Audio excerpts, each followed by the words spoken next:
Hello friends, welcome back to my channel. हम Indian contract act 1872 की series कर रहे हैं और इस लेक्चर में हम स्टार्ट करेंगे सेक्शन 30 से। Section 30 of Indian contract act क्या बोल रहा है कि कोई भी एग्रीमेंट जो वेजिंग के थ्रू बना है वो वॉइड होता है। इसे हम कैसे एक्सप्लेन करेंगे? Agreements by way of wager are void and no suit shall be brought for recovery. आप कोई भी रिकवरी के लिए कोई भी सूट फाइल नहीं कर सकते हैं कोर्ट में। Anything alleged to be won on any wager. अगर आप कोई गेम जीतते हैं या कुछ भी, आप उसके रिकवरी के लिए सूट फाइल नहीं कर सकते। और entrusted to any person to abide the result of any game or other uncertain event on which any wager is made। ये साफ साफ कह रहा है कि कोई भी अनसर्टन इवेंट पर आप कोई भी बेट लगा करके, जैसे हम सट्टा कहते हैं, उस पर आप जो है एग्रीमेंट नहीं कर सकते हो कोई गेमिंग के थ्रू जिसका रिजल्ट जो है आपको पता नहीं है। ठीक है, फ्यूचर इवेंट पर वो निर्धारित है, तो ऐसी चीजों पर आप एग्रीमेंट नहीं कर सकते हो। अगर आप एग्रीमेंट करते हो और आप अगर जीत भी जाते हो और आपको वो पैसा नहीं मिलता है, तो उसके रिकवरी के लिए आप कोर्ट में नहीं जा सकते हैं, क्योंकि ऐसे एग्रीमेंट को कोर्ट इन्फोर्सेबल मानता ही नहीं है। वो इसे वॉइड ही मानता है, शून्य ही मानता है। ठीक है, तो सेक्शन 30 जो है हमारा कि कोई भी सट्टेबाजी पर फ्यूचर इवेंट पे किया गया एग्रीमेंट अगर कोई होता है तो वो वॉइड होता है। लेकिन इनके कुछ एक्सेप्शन भी है, अब हम वो देखेंगे।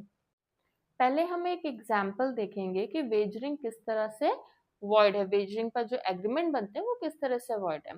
सपोज इंडिया पाकिस्तान का मैच है, क्रिकेट मैच है, और ए और बी आपस में ये प्रॉमिस करते हैं कि अगर ए कहता है कि अगर इंडिया जीती तो मैं तुमसे 5,000 रुपए लूंगा, और बी कहता है कि अगर पाकिस्तान जीता तो मैं तुमसे 5,000 रुपए लूंगा। तो इस तरीके का जो एग्रीमेंट होता है वो सीधे तौर पर वॉइड हो जाता है। अब किस तरीके के एग्रीमेंट जो फ्यूचर इवेंट पे होते हुए भी वो वॉइड नहीं होते हैं, तो ये उसके कुछ एक्सेप्शन है। पहला है हॉर्स रेसिंग। अगर किसी ने हॉर्स रेसिंग का सब्सक्रिप्शन पर अगर किसी घोड़े के जीतने पर 500 या उससे अधिक रुपए इन्वेस्ट किए हैं, तो वो अलाउड है, वो वॉइड नहीं होगा। ठीक है, दूसरा है इंश्योरेंस कॉन्ट्रैक्ट। इंश्योरेंस कॉन्ट्रैक्ट मतलब कि जैसे इंश्योरेंस में भी क्या है, फ्यूचर इवेंट पर जो है पैसे मिलते हैं। सपोज हेल्थ इंश्योरेंस हो गया या एक्सीडेंट क्लेम्स वगैरह होते हैं, उसमें पैसा मिलता है ना। तो ऐसे जो इंश्योरेंस कॉन्ट्रैक्ट होते हैं वो वॉइड नहीं होंगे। ठीक है, वो वैलिड ही होंगे। तीसरा है हमारा शेयर मार्केट। अब हम पैसा इन्वेस्ट करते हैं, शेयर्स खरीदते हैं, और ऐसे जगह पे इन्वेस्ट करना ताकि फ्यूचर में जो भी उसका रिजल्ट हो, उसका लॉस और प्रॉफिट जो भी होगा, उस पर्सन को बेयर करना पड़ेगा।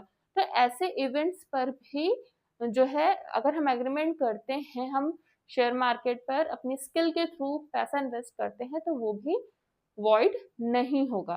तो ये तीन जो है एक्सेप्शन है सेक्शन 30 के। अब हम कुछ लैंडमार्क केसेस देखेंगे जो सेक्शन 26 से लेकर 30 तक में आ सकते हैं। ठीक है, पहला हमारा जो केस है वो है सूर्य नारायण मूर्ति वर्सेस कृष्ण मूर्ति, 1957 का केस है।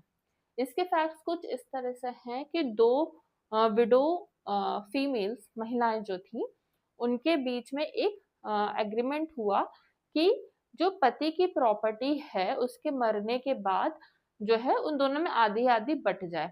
लेकिन अगर दोनों में से किसी एक ने भी दूसरी शादी कर ली, उस महिला ने, तो उसका उस प्रॉपर्टी पे कोई हक नहीं बनेगा। तो ये जो है मामला कोर्ट में पहुंचा, और कोर्ट ने माना कि सेक्शन 26 के तहत ये एग्रीमेंट ही वॉइड है, क्योंकि आप किसी को शादी करने से रोक नहीं सकते सिर्फ इसलिए क्योंकि उसके पति की प्रॉपर्टी उसे ना मिल सके।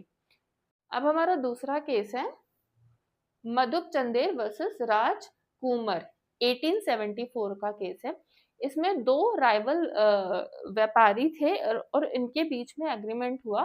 प्लेंटिफ ने कहा कि जो उनकी जो शॉप है, उन्होंने इसलिए बंद कर दी क्योंकि उन्हें ये कहा गया कि अगर मैं अपनी शॉप बंद कर दूँगा तो मुझे वो अच्छे खासे पैसे देंगे। तो इस चक्कर में मैंने अपनी शॉप बंद कर दी और लेकिन मुझे अभी तक पैसे नहीं मिले। तो ये पार्शियली रिस्ट्रेन किया गया है ना? आप किसी को व्यापार करने से नहीं रोक सकते, ऐसा एग्रीमेंट आप नहीं बना सकते जो किसी को उसके प्रोफ़ेशन, उसका बिज़नेस करने से मना कर सको। तो उन्होंने ऐसा एग्रीमेंट जो है कोर्ट ने वॉइड घोषित कर दिया। ठीक है?